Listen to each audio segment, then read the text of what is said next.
Magandang umaga po sa lahat. Ayan po, meron po akong i-share ulit sa inyo po mga guys. Meron po tayong panibagong mga coins na ating natuklas din po.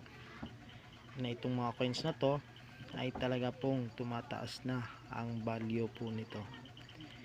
Kaya po mga guys, ang masasabi ko lamang po sa merong hawak nito, huwag kayong magsawang mag-send. Ayan po, balang araw po mapapansin din yun. At mabibili po sa inyo yan.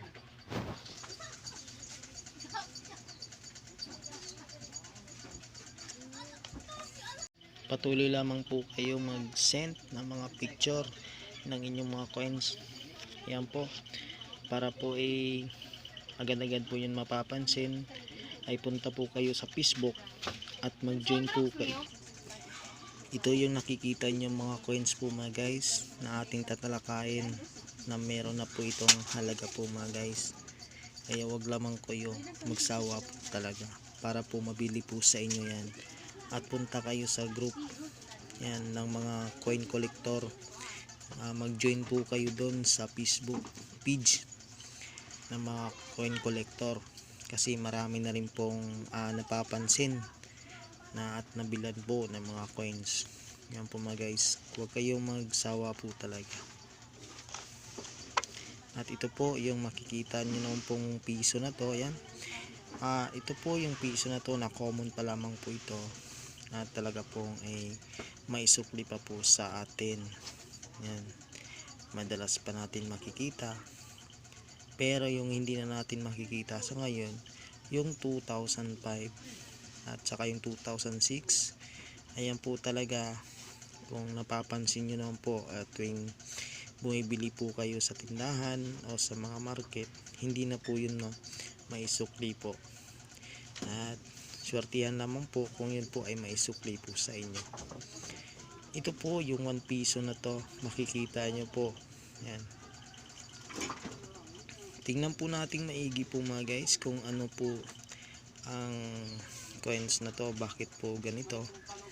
Ayan, tingnan po natin dito sa may kilid nya po, ay medyo malalim po dito.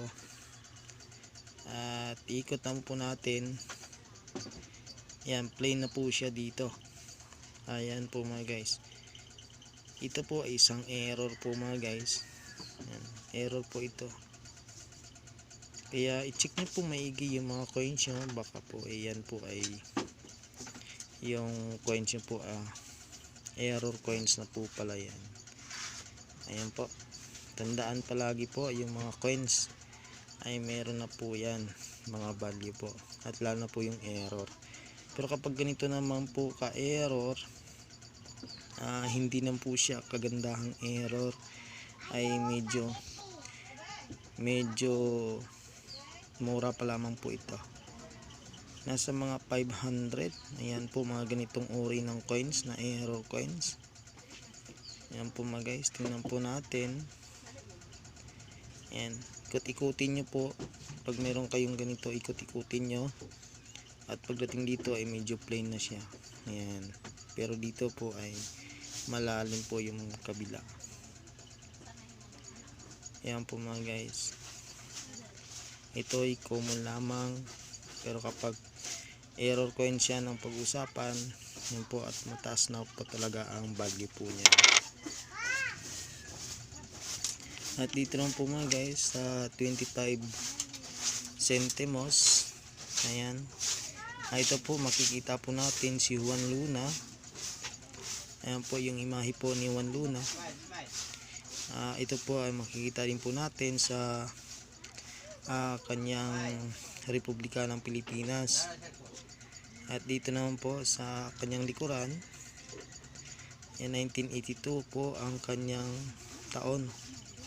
Ayan po, ito po ay isang common pa lamang din. Ngunit po ay kapag yun po ay maganda ang kondisyon ng inyong coins, ayan, huwag kayong magsawa po talaga. Ayan, 1982 ang bagong lipunan.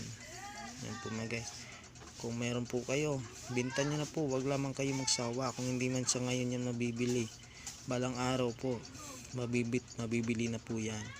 Mataas na po ang mga value po nito. Ayan po, 300 up to 500 na po ito. Ayan po mga guys.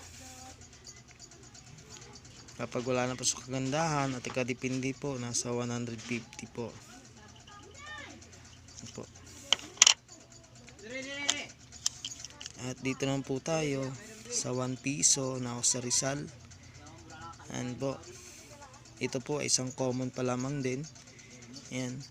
Makikita po natin sa taon, kung anong taon po ang dapat ay 1976. Ayan po. Ang talaga po ito po mga guys ay common po ito. At nagsirkulita po ito sa atin. At isigurado po ako na marami pa rin ang may hawak nito. Ngunit po mga guys, meron lamang tayong proof na hinahanap sa coins na to. Ayan po. Meron po ako dito na 2 piraso po yan.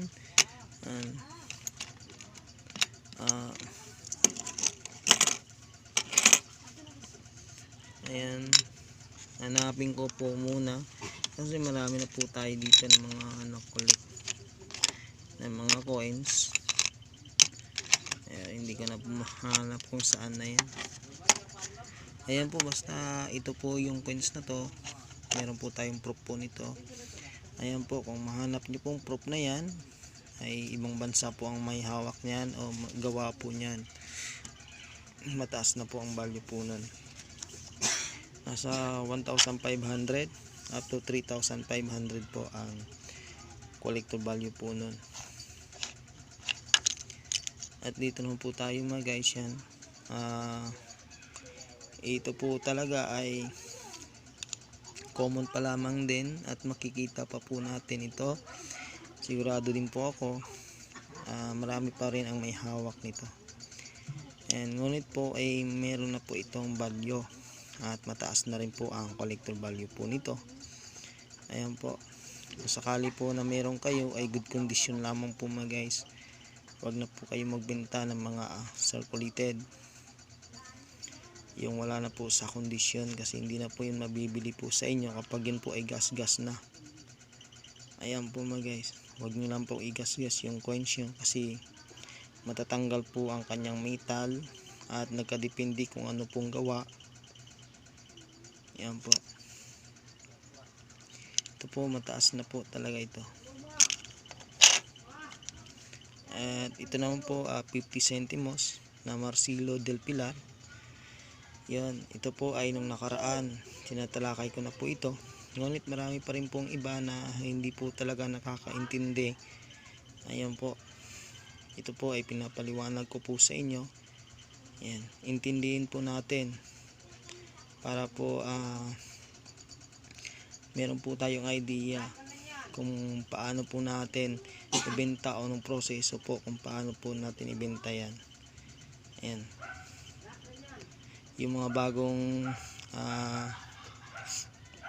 mga followers po dyan, hindi po alam kung paano, o ang isent nyo lamang po mga guys ay good condition lamang po ng mga coins.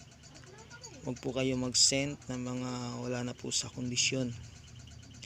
Dapat po kay good condition lamang po at wala pong gas-gas. Alam po natin yung walang gas-gas po ay demonetize na po yan sa bangko. Pero po meron po tayong mga coins na wala pong gas-gas dito po sa ating sirkulasyon.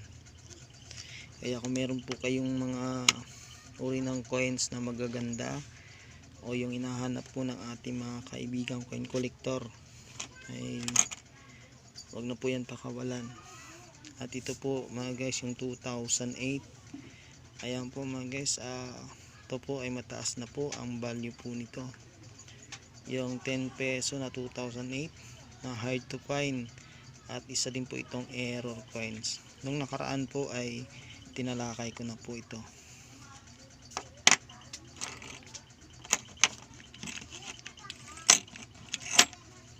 At ito naman po mga guys na 1 piso. Ayan, 1 piso po.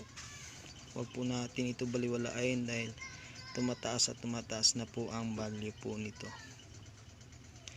Ayan po mga guys, sana po naintindihan nyo ang mga coins na dapat na po pala natin ibenta. Ayan po mga guys, salamat po sa lahat. Sana po nakapagbigay po ako sa inyo ng detalye at idea po tungkol sa mga coins na hinahanap na ng ating mga coin collector. Ayan po, salamat po and God bless po sa lahat.